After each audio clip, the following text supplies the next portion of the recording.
अब हम next question solve कर लेते हैं।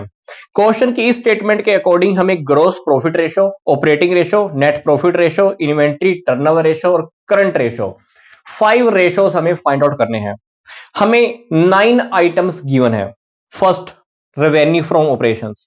Second, cost of revenue from operations. Third, operating expenses. Fourth, average inventory. Fifth, other current assets. Six number पे है हमारे पास फिक्स्ड एसेट्स। सेवंथ नंबर पर नेटवर्थ। सेवेंथ हमारे पास नेटवर्थ है। एट्थ डेट दिया हुआ है। Ninth current liabilities. तो इन 9 आइटम्स की हेल्प से हमें 5 रेशोस फाइंड आउट करने हैं। तो सबसे पहले है हमारे सामने ग्रोस प्रॉफिट रेशो।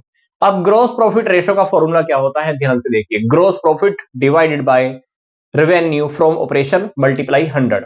अब इस क्वेश्चन में हमारे पास ग्रोस प्रॉफिट अमाउंट की फॉर्म में गिवन नहीं है, नहीं तो हम पुट कर देते, क्योंकि रेवेन्यू फ्रॉम ऑपरेशन हमें फर्स्ट नंबर पे गिवन है। तो सबसे पहले आप क्या कीजिए, ग्रोस प्रॉफिट को फाइंड आउट कर लीजिए। अब क्वेश्चन में ग्रोस प्रॉफिट आएगा कहां से? ग्रोस प्रॉफिट निकालने के लिए आपको क्या करना है, जो फर्स्ट नंबर पे रेवेन्यू फ्रॉम ऑपरेशन का अमाउंट गिवन है 25,20,000, इसमें से आप सेकंड आइटम बोले तो 19,20,000 रुपए को माइनस कर लीजिए। तो दोनों का जब आप डिफरेंस फाइंड आउट करेंगे तो आपके पास जीपी आ जाएगा 6 लाख रुपए। यस, ग्रोस प्रॉफिट आपके पास आ चुका है 6 लाख। तो आप क्या करना है, ग्रोस प्रॉफिट रख देना और रेवेन्यू फ्रॉम ऑपरेशन आपके पास ऑलरेडी है। कितना? 25,20,000 रुपए। मल्टीप्लाई आप 100 कर देना। आप रेशो की फॉर्म में, परसेंटेज की फॉर्म में फाइंड आउट करके देखना, तो आपके पास आंसर आ जाएगा 23.81%। ये है हमारा ग्रोस प्रॉफिट रेशो। क्या किया, ग्रोस प्रॉफिट को मैंने अमाउंट की फॉर्म में फाइंड आउट किया। फर्स्ट नंबर पे आपके पास रेवेन्यू फ्रॉम ऑपरेशन गिवन है, दोनों को आप सोल्व कर दीजिए, परसेंटेज की फॉर्म में आपके पास आंसर आ जाएगा, दैट इज 23.81%। तो फर्स्ट रेशो हमने फाइंड आउट कर लिया। अब हम चलते हैं ऑपरेटिंग रेशो की ओर। ऑपरेटिंग रेशो का सबसे पहले तो हमें फॉर्मूला पता होना चाहिए। ऑपरेटिंग रेशो का फॉर्मूला क्या होता है? Operating expenses plus cost of revenue from operation divided by revenue from operation. मतलब अगर आप cost of revenue from operation और ऑपरेटिंग एक्सपेंसेस को अगर टोटल कर देते हैं, तो दोनों के टोटल को हमें सेल्स के साथ कंपैरिजन करना होता है, और हम इसको परसेंटेज में फाइंड आउट करने के लिए 100 से मल्टीप्लाई करते हैं।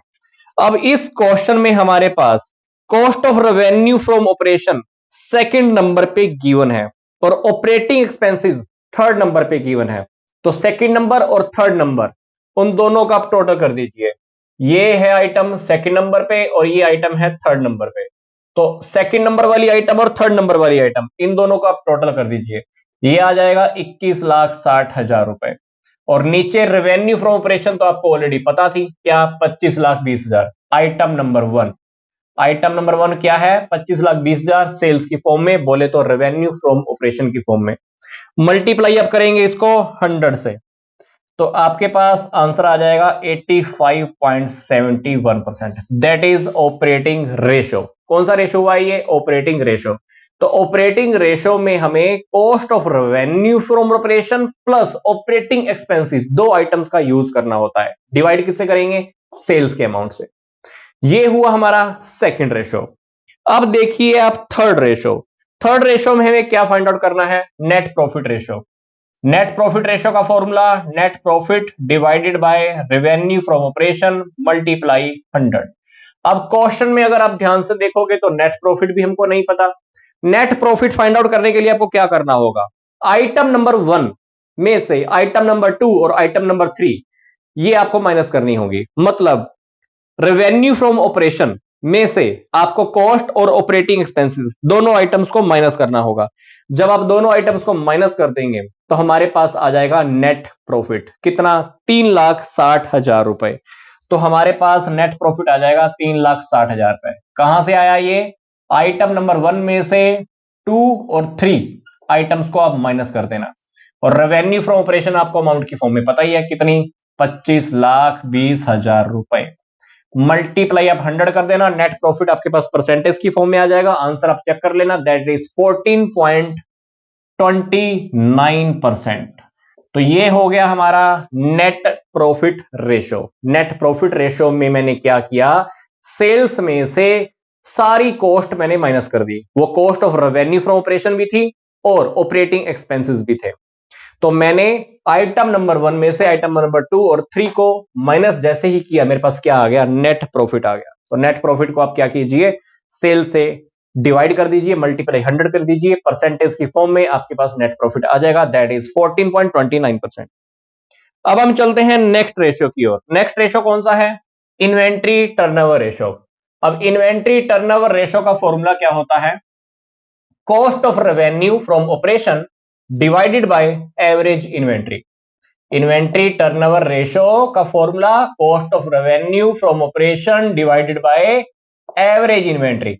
अब क्वेश्चन में cost of revenue from operation तो हमें पता है कितनी, 19,20,000 रुपए। अब क्वेश्चन में ये देखो कि क्या आपके पास एवरेज इन्वेंट्री गिवन है, yes, item number 4 average inventory की फॉर्म में गिवन है, कितनी, 8 लाख रुपए। तो आप इसको सोल्व करके देखना, आंसर आपको दिख जाएगा 2.4 टाइम्स। एवरेज इन्वेंट्री हमारा गिवन है क्वेश्चन में कितना, 8 लाख, तो आप सोल्व करके देख लेना, ये आ जाएगा 2.4 टाइम्स। तो इन्वेंट्री टर्नओवर रेशियो का फॉर्मूला फिर से देख लीजिए, cost of revenue from operation divided by average inventory. ये क्वेश्चन में ऑलरेडी गिवन है। आइटम नंबर 2, आइटम नंबर 2 को मैंने आइटम नंबर 4 से डिवाइड कर दिया, तो आपके पास आंसर आ गया। आगे है हमारा करंट रेशियो। अब करंट रेशियो का फॉर्मूला क्या होता है, current assets divided by current liabilities.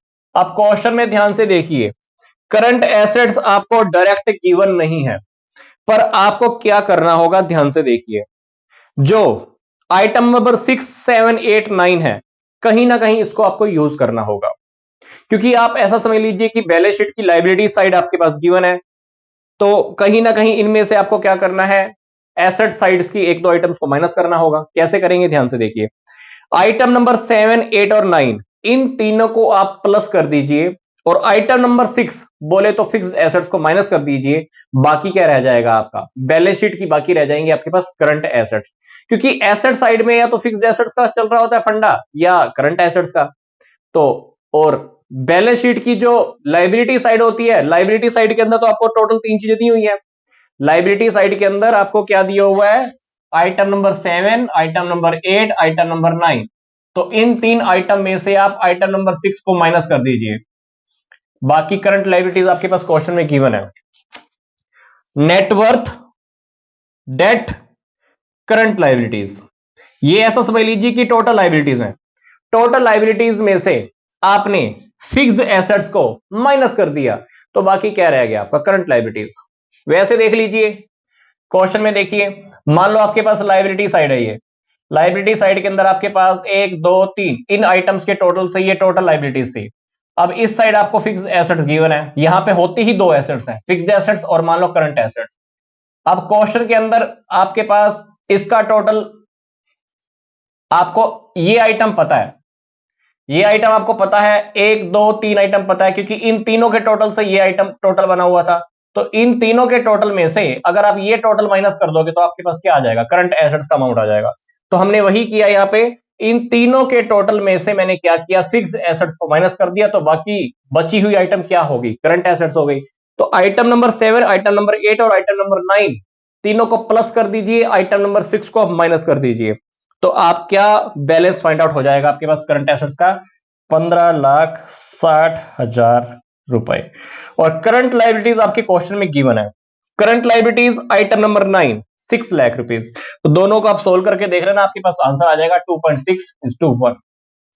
तो ये जो लास्ट रेशो था करंट रेशो, आपको बहुत ध्यान से सोल्व करना है। लायबिलिटी साइड के अंदर आपके पास टोटल आइटम गिवन है, उसमें से आप फिक्स्ड एसेट्स को माइनस कर दीजिए, बाकी रह गई आपके पास करंट एसेट्स। तो करंट एसेट्स हमको चाहिए थी, डिवाइड कर दीजिए आप करंट लायबिलिटी से, तो ये आपके पास आ जाएगा रेशो की फॉर्म में, दैट इज 2.6:1। तो इस क्वेश्चन में हमने 5 रेशो फाइंड आउट किए हैं, current ratio, operating ratio, net profit ratio, inventory turnover ratio, and first one was gross profit ratio. Simple question है, स्टेप बाय स्टेप देखेंगे तो आप बहुत अच्छे से समझ पाएंगे।